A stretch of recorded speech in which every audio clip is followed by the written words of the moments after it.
The car pulled away, Sarah's laugh echoing from inside with Greg Peterson.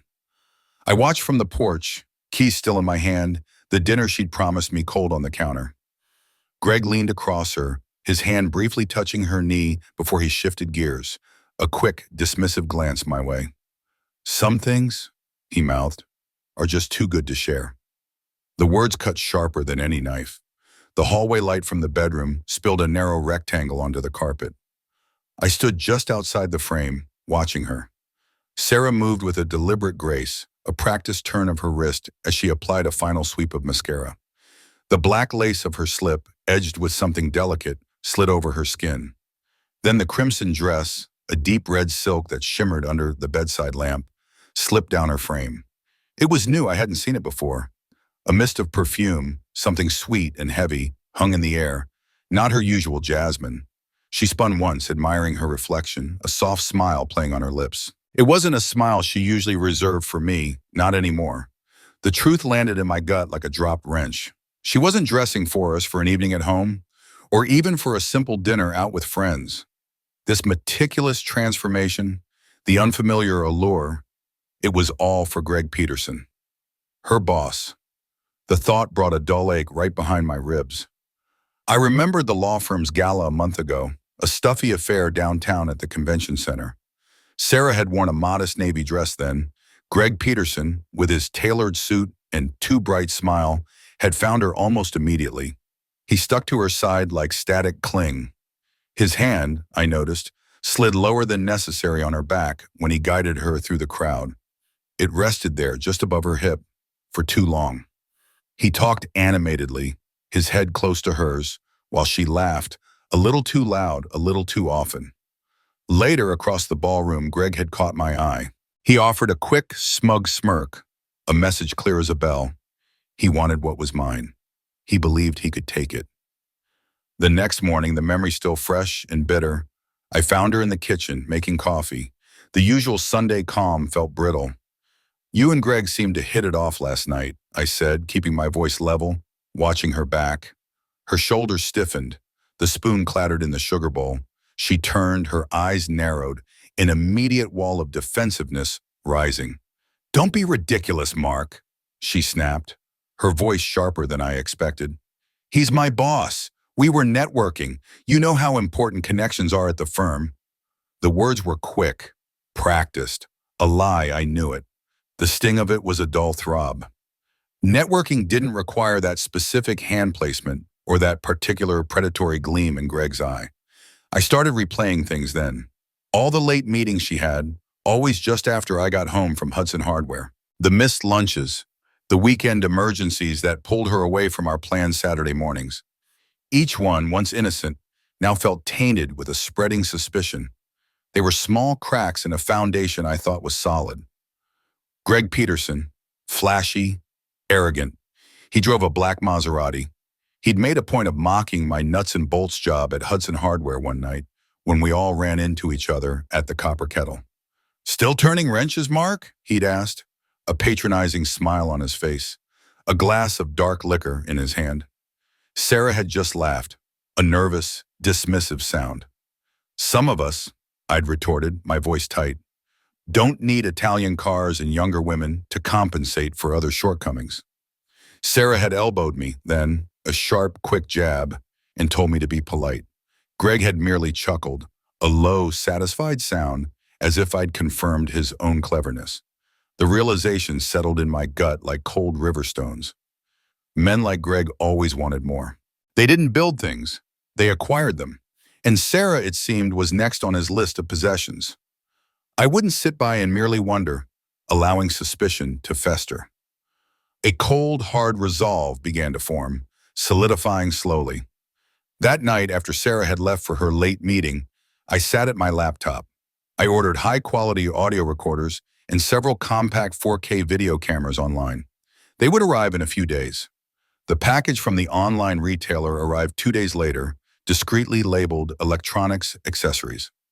I waited until Sarah left for work, the house quiet save for the hum of the refrigerator. In the bedroom, I unscrewed the existing smoke detector from the ceiling, carefully disconnecting its wires. The new one, identical in appearance, housed a tiny 4K camera and a microphone, its lens a pinprick barely visible through a ventilation slot.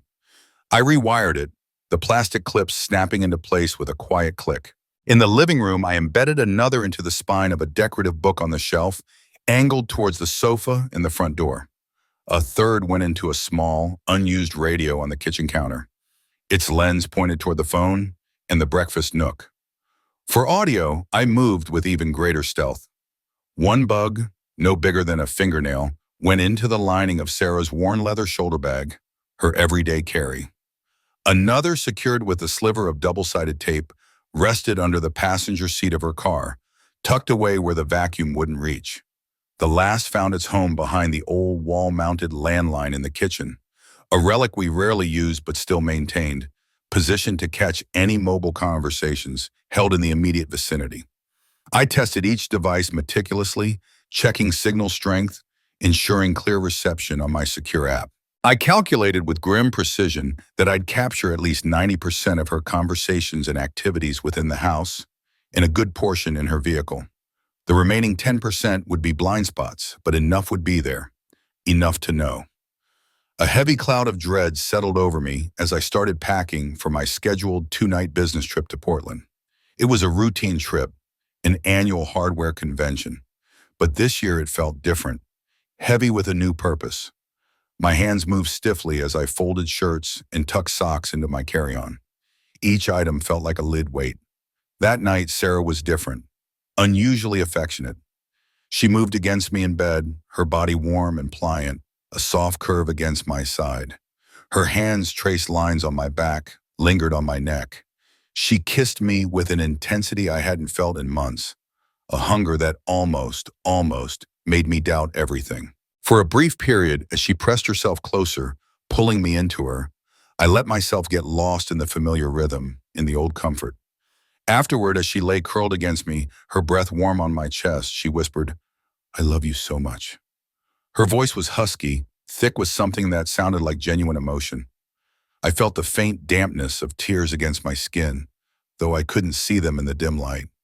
My heart ached then, caught between the warmth of her body and the cold suspicion in my mind. I wanted desperately to believe her. I wrapped my arm tighter around her, pulling her closer still. "I love you too, sweetheart," I whispered back, the words catching in my throat.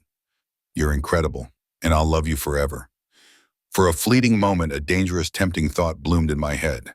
I could undo it all, pull the bugs, delete the app, put the old smoke detector back, pretend this last week hadn't happened. My doubts, I told myself, were ridiculous. Just my own insecurity, a man getting older. She was my wife. But then the memory of Greg Peterson's smirk, Sarah's red dress, the new perfume, they all returned, cold and sharp. No, I couldn't. Not yet. I left everything in place, knowing this trip would either confirm my fears or dispel them entirely. This trip would give me the answer. The next morning, we shared a seemingly normal kiss goodbye at the door. "Drive safe," she said, her hand resting briefly on my arm. "I'll miss you." Her eyes held a warmth that felt real. Or maybe I just wanted it to. I nodded, forced a small smile, and headed for my truck. Soon I was on the highway, the 3-hour drive stretching ahead. As the miles peeled away, the flat Midwestern landscape a blur outside my window, my mind began to replay the last 6 months. I searched obsessively for missed signs, more late nights at the office, her phone always face down or clutched tightly in her hand when a text came in. The sudden change in perfume from her light jasmine to that heavier, sweeter scent, the one she'd worn with the crimson dress, the way she'd sometimes flinch if I touched her unexpectedly. A quick, almost imperceptible withdrawal. I saw them all now, clear as day, each a small chip in the porcelain. I pulled into the hotel parking lot in Portland just as the streetlights began to flicker on. The air was damp and cool. I checked in, took the elevator to the 4th floor, and let myself into a standard room that smelled faintly of cleaning solution. I dropped my bag, pulled out my laptop, and powered it up. My heart began to drum a steady beat against my ribs, anticipating what was to come. The hotel room was dim, the only light coming from the laptop screen. My fingers felt stiff as I navigated to the surveillance feed, the cursor hovering over the play button. I clicked. The image flickered, then stabilized on our living room. Empty. I fast-forwarded through the quiet hours, the screen a blur of ordinary daylight turning to dusk, until Sarah appeared. She walked into the bedroom, tossed her work bag onto the armchair, and collapsed onto our bed, phone already pressed to her ear. I watched her, a knot forming in my stomach. She was still wearing the clothes from earlier, a soft sweater and jeans. For a moment, the echo of our intimacy from last night, the warmth of her body, lingered. I still admired the curve of her hip as she shifted, the way her hair fell across her shoulder. Then her voice, breathy and excited, cut through the quiet of the hotel room, turning my blood to ice. "Hey, baby," she said, a playful lilt I hadn't heard directed at me in months. "He's gone. I have the house all to myself." The words landed with the precise impact of a well-aimed punch. My breath caught. I gripped the edge of the table, my knuckles white. She continued, oblivious, her voice dropping conspiratorially. "Yeah, this time for 2 nights. When can you come over? Won't Tiffany notice?"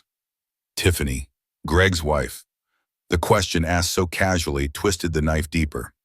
My vision blurred around the edges of the screen. "Oh my God, this is perfect," she giggled, rolling onto her back, staring at the ceiling. "Will you stay the night? I want to wake up beside you." The desire in her voice was palpable, a stark contrast to the quiet murmurs she'd offered me just hours before.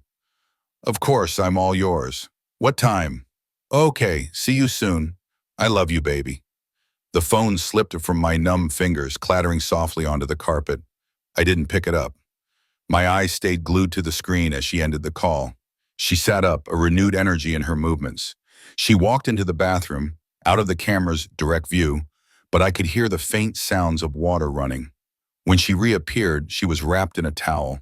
I watched as she meticulously shaved her legs, the slow, deliberate strokes, then applied moisturizer to her skin, lingering on her thighs and arms. The perfume came next, that sweet, heavy scent.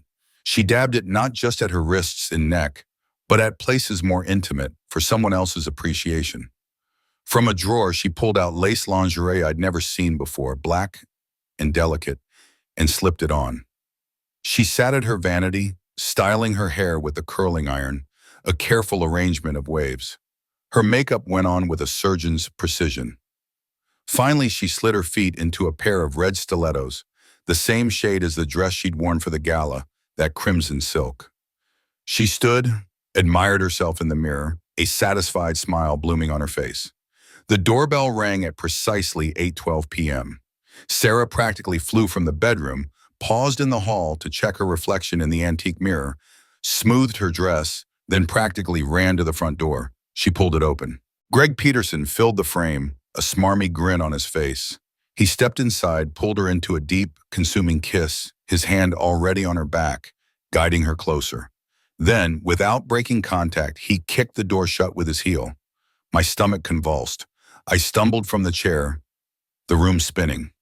I barely made it to the bathroom before violently emptying its contents into the toilet, the bitter taste a perfect mirror of what I felt inside. I flushed, wiped my mouth, and walked back to the laptop. Greg's voice boomed from the speakers, hearty and pleased. "Wow, baby, you look incredible. I can't wait to peel that dress off you and have you all night." He chuckled, a deep, satisfied sound. Sarah took his hand, her fingers laced through his, and led him upstairs, past the camera in the living room, into our bedroom. Into the same bed where she had told me she loved me just hours ago. I sat there, frozen. The feed showed the bedroom, the ceiling-mounted camera offering a wide view. I endured the sounds, their moans, muffled but distinct.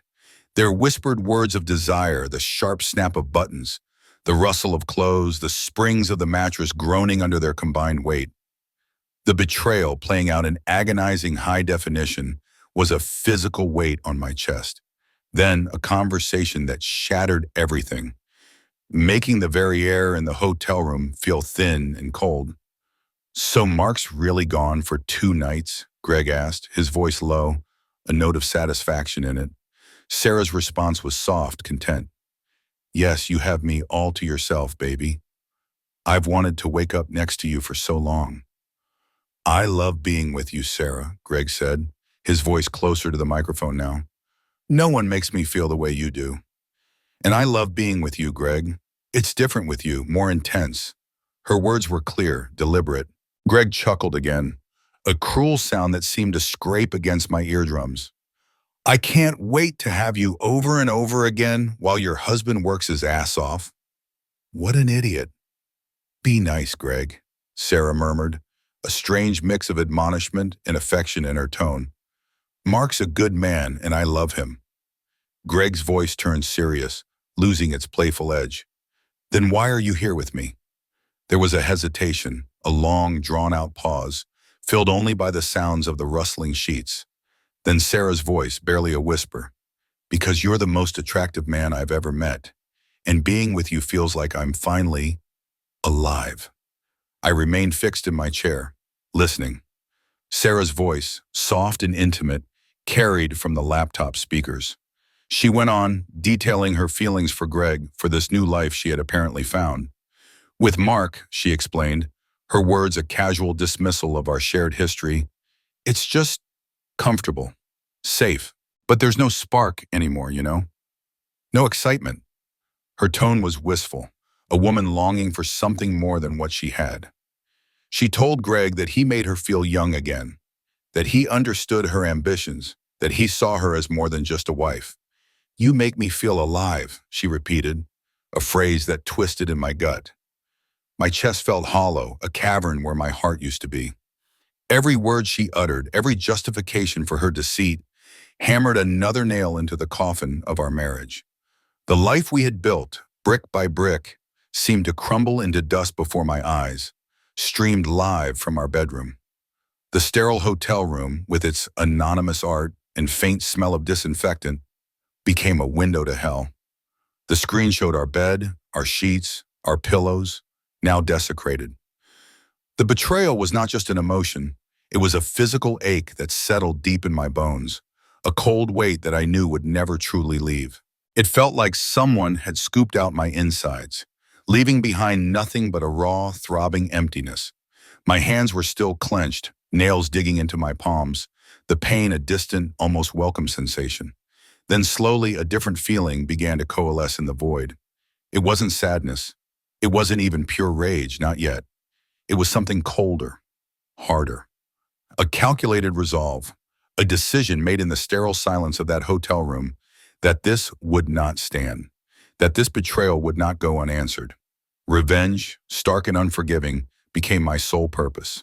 The initial shock gave way to a chilling clarity. I spent the rest of the night reviewing every single frame, every whispered word. I rewound, paused, zoomed in on details. Greg's hand on her thigh as he sat on the edge of the bed. Sarah's lingering glance at him, full of adoration. The way she pulled her dress off, slowly, deliberately, for him. I meticulously cataloged the evidence, creating a mental timeline, noting exact timestamps for key interactions. Every smile, every touch, every incriminating phrase was logged away, a growing arsenal of undeniable proof. The camera in the smoke detector, so discreetly placed, had captured everything. The audio bugs, hidden in her purse and by the phone, had filled in the gaps. There was no denying it, no twisting it. It was all there. As dawn approached, painting the Portland sky a pale, unforgiving gray, I shifted my focus. My laptop screen now displayed legal terms, definitions of marital misconduct, corporate ethics policies from Greg Peterson's firm. I researched divorce laws in our state, specifically looking for infidelity clauses, understanding how financial settlements and property division were impacted by proof of an affair. I looked into the implications for employment, for professional reputation. My actions were quiet, methodical, stripped of all emotion, like a man dismantling a faulty engine, component by component. By mid-morning, after a quick, cold shower, I opened my professional contacts list. I scrolled until I found Michael Davies, a sharp, no-nonsense lawyer I'd met at a hardware industry conference years ago. We'd bonded over shared frustration with supply chain issues. He was known for being effective, discreet, and ruthless when necessary. I composed an email, keeping it brief and factual. Michael, I need to schedule an emergency, highly discreet meeting upon my return to town. Personal matter, extremely sensitive. Your earliest availability is appreciated. I didn't elaborate. He would understand the urgency. The emotional maelstrom continued to rage within me. The raw grief, the searing rage, the profound sense of humiliation. But it was now hidden behind a mask of chilling determination. My face, when I looked in the hotel mirror, was calm, almost vacant. My eyes, however, held a new hard light. It was exhausting, this constant suppression, this internal war, but I would not break. Not yet. I fought down every visceral urge to call Sarah, to scream, to confront her, to pack my bags and drive home right now. That would be messy, emotional, and ultimately ineffective. It would give her the upper hand, allow her to spin narratives, to minimize. No, this needed a strategic, long-game approach. I needed to gather everything, plan every move, and strike when it would cause the most damage for all involved. I needed to be the calmest person in the room when the storm finally broke. I began to plan my return, rehearsing the facade of weary normalcy I would adopt. The tired traveler glad to be home. I would ask about her weekend, listen to her likely lies, offer her a hug. Every interaction would be an act, hiding the storm brewing beneath the surface. My business trip was no longer about discussing new product lines or supplier contracts. It was the genesis of my retribution. I pulled into the driveway just after 5 on Sunday, the gray afternoon light mirroring the feeling in my chest. The truck felt heavier than usual, loaded with the unseen weight of what I carried. I climbed out, fumbled with my keys, and walked towards the front door. Sarah opened it before I reached it, a small smile on her face. "Hey, you're back," she said, her voice light. She stepped forward, wrapped her arms around me, and pressed a kiss to my lips. It tasted like ash, like something already dead. I returned the hug, a hollow motion, trying to keep my face neutral. The exhaustion I feigned a thin shield. Dinner was a quiet affair. She'd made pot roast my favorite. I forced myself to engage in small talk about the convention, offering bland summaries of new hardware tech. Every touch from her, a light brush of her hand on my arm, every casual smile, felt like a fresh cut, bleeding unseen into the fabric of our life. I watched her, really watched her, the way she chewed, the way her eyes darted to her phone, face down beside her plate. When it vibrated, she asked if I was tired. "Long drive," I mumbled, pushing food around my plate. The food had no taste. The next morning, I was at Mr. Henderson's office before 9. His reception area was quiet, smelling of old paper and leather. Mr. Henderson, a man with shrewd eyes and a meticulously neat desk, greeted me with a firm handshake. "Mark, good to see you. What brings you in on such short notice?" His voice was calm, professional. "I need a divorce, Mr. Henderson," I stated, my voice steady, devoid of emotion. "And I have evidence of infidelity." He raised an eyebrow, a slight flicker of surprise. "Evidence? Most people just have suspicions." I nodded, then placed my laptop on his desk. I connected it to his large monitor, already loaded with the folders. "I have audio and video, Mr. Henderson, meticulously compiled." I played him the key segments: the phone call, Sarah's preparations, Greg's arrival, their conversations, the damning exchanges. His usual composure began to crack. His eyes widened, his lips thinned. He sat back in his chair, visibly stunned, watching the screen with a growing intensity. He didn't interrupt once. When the last clip finished, a profound silence filled the room. "Mark," he finally said, his voice low, This is irrefutable. Devastating. I've never seen such comprehensive proof." He paused, rubbing his chin. "This changes everything. Financial settlements, alimony, potential punitive measures against Mr. Patterson. The implications are significant." We spent the next 2 hours discussing legal strategies. Divorce proceedings against Sarah, of course, but also the professional repercussions for Greg Peterson. Mr. Henderson outlined the corporate ethics clauses, the potential for a hostile work environment claim, the public relations nightmare this would create for his firm. His position, his reputation, everything could be on the line, Mark. I listened, absorbing every detail. I want a two-pronged attack, Mr. Henderson, I said, my voice firm. Legal action against Sarah and a calculated exposure of Greg's unethical conduct. I want him to pay for this too. It wasn't just about severing ties, it was about ensuring justice in my own way.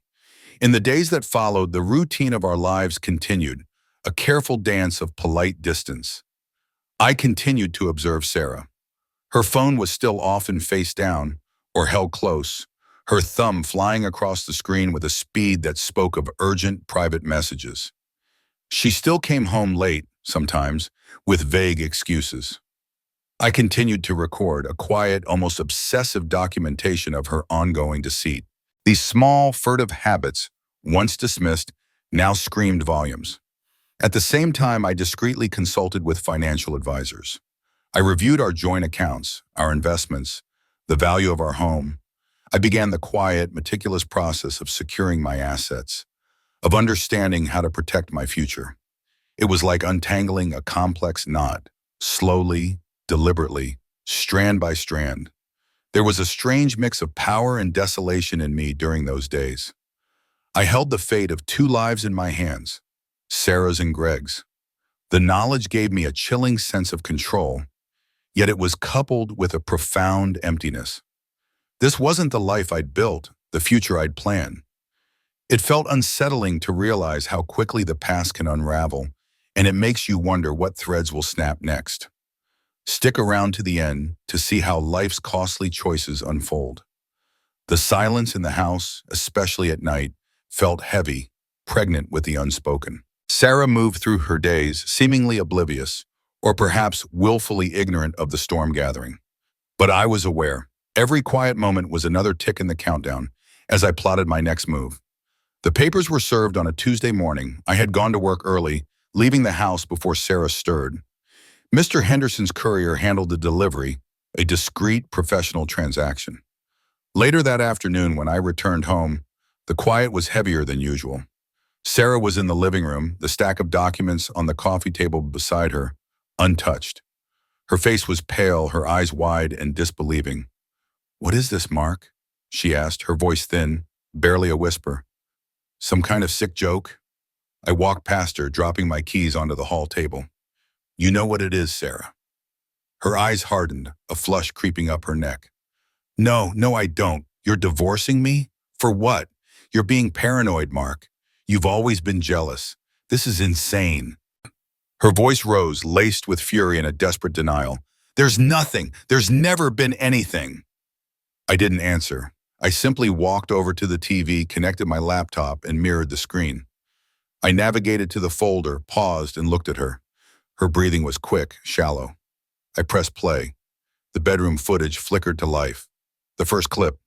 Her phone call to Greg, her voice breathy with anticipation. "Hey, baby, he's gone. I have the house all to myself." I watched her face as her own words echoed through the silent room. Disbelief, then dawning horror. I fast-forwarded through her meticulous preparations, past her slipping on the red stilettos, then played the doorbell ringing, Greg's entrance, the kiss, the door kicking shut. Her composure began to crumble. Her shoulders slumped. Her eyes, fixed on the screen, were wide with a terror I had never seen there before. Finally, I played the conversation in our bed, the most damning part. "So Mark's really gone for 2 nights? What an idiot. Because you're the most attractive man I've ever met, and being with you feels like I'm finally alive." The sound of her own voice speaking those words seemed to deflate her. The furious denial dissolved, replaced by a desperate, pleading whisper. "Mark, please, you don't understand. It was a mistake, just once. I swear, I can explain." She reached for me, her hand shaking. I stepped back.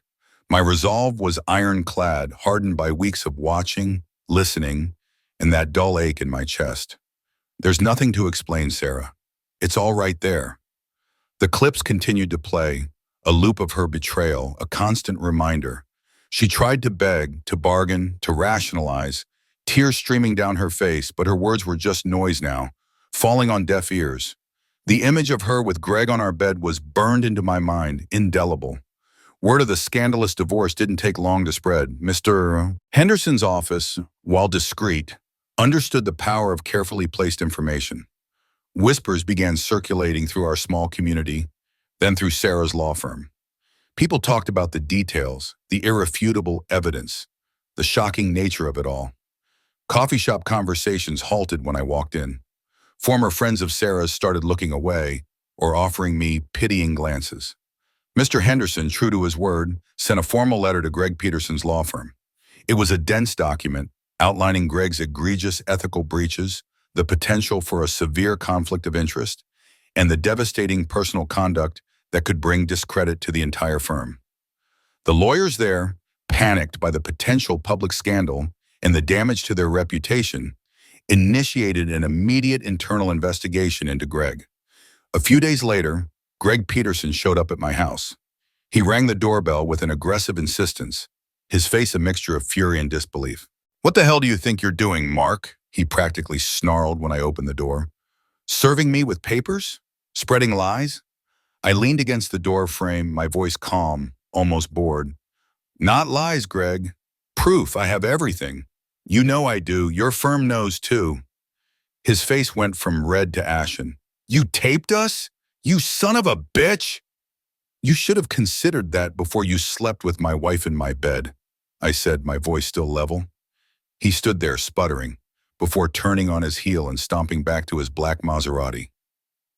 The inevitable happened with Tiffany, Greg's wife. She found out. Details leaked, carefully, anonymously. Their separation was public, acrimonious, and played out in hushed tones across town. The pressure mounted on Greg. His marriage imploded, his career and reputation at the firm hung by a thread, and his expensive Italian car suddenly looked less like a status symbol and more like a sign of desperation. Sarah found herself increasingly isolated. Former friends from book club and neighborhood gatherings stopped returning her calls. Colleagues at the firm, once cordial, now walked past her with their eyes fixed straight ahead. Her professional future, once so promising, now looked bleak, overshadowed by the whispers and the truth that had been exposed. The silence around her was deafening. The divorce proceedings became a grueling, drawn-out battle. Sarah, represented by a tenacious lawyer, fought back with a desperate ferocity. She tried to discredit my evidence, arguing that the surveillance was an invasion of privacy, illegally obtained, and therefore inadmissible. She tried to paint me as a manipulative, paranoid husband, driven by jealousy. Her lawyer crafted a narrative of an overbearing spouse and a young woman driven to seek comfort elsewhere. I sat through depositions, listening to her weave these stories, my face impassive, while inside a dull anger smoldered. But her efforts failed spectacularly. Mr. Henderson had prepared diligently, anticipating every angle. He demonstrated that the cameras were on our shared marital property, not in a private space belonging solely to her, and the audio recordings were considered within the bounds of a two-party consent state when one party, me, was present in the home at various times, establishing a precedent. The court ruled the evidence admissible. The surveillance footage and audio clips, irrefutable and devastating, painted a clear, unvarnished picture of her infidelity, leaving no room for doubt or misinterpretation. It was a humiliating public display, every intimate detail laid bare for legal scrutiny. I fought for a just financial settlement. I wasn't looking to punish her financially beyond what the law allowed, but I refused to be left destitute because of her choices. Our shared assets, built over years, needed to be divided equitably, reflecting her marital misconduct. The legal process dragged on. Each court appearance, each negotiation, a chipping away at my own reserves. Meanwhile, Greg Peterson's world crumbled. Faced with the mountain of evidence, the internal investigation at his law firm moved swiftly and decisively. The threat of public scandal, of lawsuits, and a tarnished reputation was too great for them to ignore. He was forced to resign from his managing partner position, his name publicly disgraced. The state bar initiated proceedings for professional disbarment. His career, once gleaming, was shattered beyond repair. His considerable personal wealth, already strained by the acrimonious divorce with Tiffany, suffered a significant blow, eaten away by legal fees and a hefty settlement to his former wife. The black Maserati was put up for sale. Sarah, now without Greg's support, found herself adrift. Her toxic reputation preceded her. She struggled to find new employment. The legal world in our city was small and word travels fast. Other firms were wary of hiring a lawyer involved in such a public scandal. Her applications went unanswered. Her once promising career path dissolved. Her financial situation deteriorated rapidly. The beautiful home in Oakwood Heights, once a symbol of our success, became an unsustainable burden. With no steady income, the mortgage payments, the property taxes, the upkeep, they all became impossible. I experienced the bitter taste of a hollow victory. There was no joy in watching their lives unravel, only a profound exhaustion. The pursuit of justice had come at an immense personal cost. The sense of righteous anger had been replaced by a lingering emptiness. I had won, but what had I gained? A pile of legal documents, a broken home, and a heart full of scar tissue. My own emotional and mental well-being were deeply scarred by the protracted legal and personal war. The constant vigilance, the anger, the grief, the cold detachment I had cultivated, they had all taken their toll. I found myself isolated, trust eroded, wary of everyone. The man who had started this journey felt long gone, replaced by someone harder, colder. The quiet after the storm was not peaceful. It was filled with echoes. Recognizing the depth of the damage, I finally began therapy. I sought help to process the trauma of the betrayal, the intricate dance of revenge, and the profound changes within myself. I needed to learn how to live with the man I had become, to find a way back to something resembling peace, or at least acceptance. It was a long road, but it was a necessary one. The final judgment came down, a thick packet of official papers confirming the end of one life and the beginning of a starkly different one for Sarah. She lost nearly everything. The Oakwood Heights home, our home, was sold. The proceeds, after legal fees and settlement, left her with a fraction of what she once had.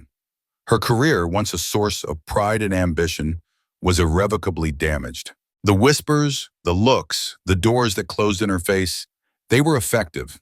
She was forced to start over from scratch, financially broken, emotionally shattered. I saw her once, months later, working as a hostess at a restaurant on the other side of town, her face thinner, her eyes holding a haunted, distant look I'd never seen before. She didn't see me. Greg Peterson, too, paid his price. His professional life was in ruins. The disbarment proceedings concluded, stripping him of his license. His name, once synonymous with success in the legal community, became a byword for scandal. The social circles he once dominated, the country club, the charity galas, they all closed ranks against him. He became a pariah. Eventually, the rumors said he sold his remaining assets and left the state, disappearing from our Midwestern town entirely. No one seemed to mourn his departure. I observed the profound fallout from a quiet distance. My meticulously planned revenge had been effective, surgically precise in its destruction. Every target had been hit. Every consequence I had envisioned had come to pass. But the victory, if that's what it could be called, didn't bring the peace I had craved. There was no surge of satisfaction, no joyful relief. Only a deep, pervasive emptiness settled within me, like fine dust after a demolition. The vindication was tainted, overshadowed by the sheer destruction it had wrought, not just on Sarah and Greg, but on the very landscape of our lives. The beautiful home in Oakwood Heights, the place where we had built our dreams, where the surveillance cameras had silently recorded its undoing, was finally sold. Walking through it for the last time, empty of furniture, the echoes of laughter and whispered promises felt like ghosts. Each bare room was a monument to what had been lost. The closing of that chapter, the signing of those papers, severed the last tangible ties to my past, leaving me unmoored. I grappled with an overwhelming loneliness. The psychological scars of the betrayal ran deeper than I had ever imagined, a constant ache beneath the surface. And the immense effort of my retribution, the cold, calculating focus, had changed me. I was harder, yes, more wary, but also more isolated. The person I had been, the man who believed in trust and permanence, was gone. In the quiet hours when the memories of the video loops played unbidden in my mind, I began to question the morality of my own extreme actions. Did the surveillance, the methodical gathering of evidence, the deliberate dismantling of lives make me a better man? Or had it just left me a more wounded one, scarred by the very tools I had used? The line between justice and vengeance blurred, and I found myself on an unfamiliar side of it. The weight of my choices, the deliberate dismantling of Sarah's career, Greg's reputation, 2 marriages, settled heavily upon my conscience. I had sought to right a wrong, to balance the scales, but the cost had been exorbitant for everyone involved. I understood with a chilling clarity that paying the price applied not just to Sarah and Greg, but to the Avenger himself. The bitter taste of that realization lingered. Years passed since the divorce. I sold the last of my share in Hudson Hardware, packed what few things I truly cared about, and moved a few counties west, to a smaller town where my name carried no history. I found work at a co-op, managing inventory, the rhythm of ordering and stocking a quiet, almost meditative process. The healing was slow, a difficult unpicking of knotted threads, but it was happening. Occasionally a whisper would drift back. Sarah struggling with odd jobs, never finding her footing in the legal world again. Greg, seen briefly in some distant city, his flash gone, his face etched with something heavy. Their lives were irrevocably altered, never truly recovering from the scandal I had set in motion. I found a measure of hard-won peace, not from forgetting, but from accepting what happened and understanding my part in it. The experience had changed me, leaving me stronger in some ways, but more guarded, a man who had seen the darkest corners of human nature. The lingering moral questions remained, a dull ache. Was my revenge justified, or simply another form of destruction? I knew I had exacted a price, but I had paid one too, a profound and personal cost. Now, sometimes I sit on my small porch overlooking quiet fields, the air thick with the scent of summer rain. I've begun to cautiously explore new connections, but with a profound wisdom born of immense loss and betrayal. The echoes of the past are still present, a faint, lingering hum in the background of my thoughts. But they no longer consume me. Life, stubbornly, moves on. Years passed since the divorce. I sold the last of my share in Hudson Hardware, packed what few things I truly cared about, and moved a few counties west to a smaller town where my name carried no history. I found work at a co-op, managing inventory, the rhythm of ordering and stocking a quiet, almost meditative process. The healing was slow, a difficult unpicking of knotted threads, but it was happening. Occasionally a whisper would drift back. Sarah, struggling with odd jobs, never finding her footing in the legal world again. Greg, seen briefly in some distant city, his flash gone, his face etched with something heavy. Their lives were irrevocably altered, never truly recovering from the scandal I had set in motion. I found a measure of hard-won peace, not from forgetting, but from accepting what happened and understanding my part in it. The experience had changed me, leaving me stronger in some ways, but more guarded. A man who had seen the darkest corners of human nature. The lingering moral questions remained, a dull ache. Was my revenge justified, or simply another form of destruction? I knew I had exacted a price, but I had paid one too, a profound and personal cost. Now sometimes I sit on my small porch overlooking quiet fields, the air thick with the scent of summer rain. I've begun to cautiously explore new connections, but with a profound wisdom born of immense loss and betrayal. The echoes of the past are still present, a faint, lingering hum in the background of my thoughts, but they no longer consume me. Life, stubbornly, moves on.